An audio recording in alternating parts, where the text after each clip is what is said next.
በጌታ እየተወደዳችሁ የአባቴ ብሩካኖች የዩቲዩብ ቤተሰቦቼ እንደዚሁም የቲክቶክ ቤተሰቦቼ እግዚአብሔር ጸጋ ሰላም በያላችሁበት ይብዛላችሁ። ተባረኩልኝ ውዶችዬ፣ ክብር ለእግዚአብሔር ይሁን።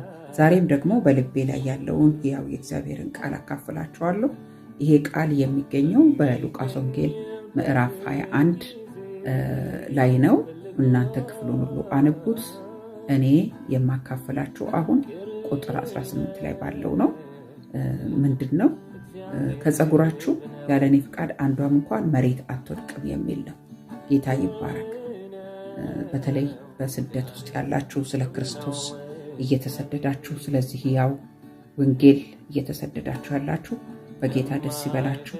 ስለ ስሜ የተጠላችሁ ትሆናላችሁ ተብሎ ተጽፏል።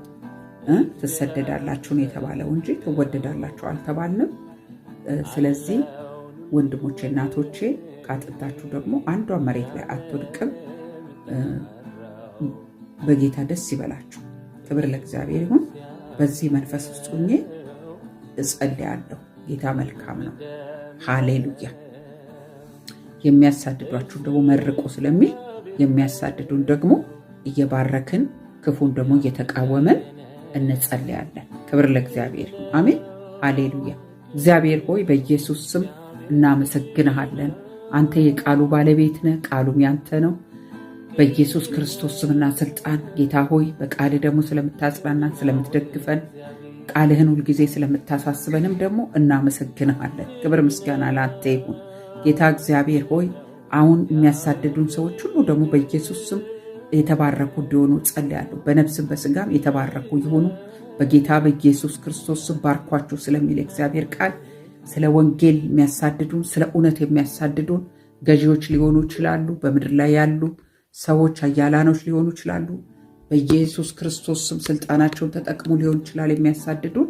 በኢየሱስ ስም በመውጣት በመግባታቸው እግዚአብሔር ባርካቸው፣ በማስተዋል ባርካቸው፣ በጥበብ ባርካቸው፣ በእውነት ባርካቸው፣ በደህንነት ባርካቸው።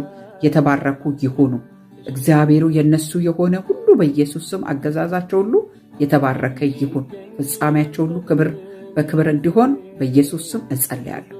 አባት ወይም ደግሞ ስላረክላቸው እናመሰግንሃለን። ጌታ እግዚአብሔር ሆይ በስደት ውስጥ ያሉትን ወንድሞቼን እህቶቼን በየትኛውም ዓለም ላይ አሁን በኢትዮጵያ ውስጥም እግዚአብሔር ሆይ በገጠሪቱ ከተማ ላይ እየተሰደዱ ያሉትን ወንድሞቼን እህቶቼን ይዤ ወደ አንተ ቀርባለሁ።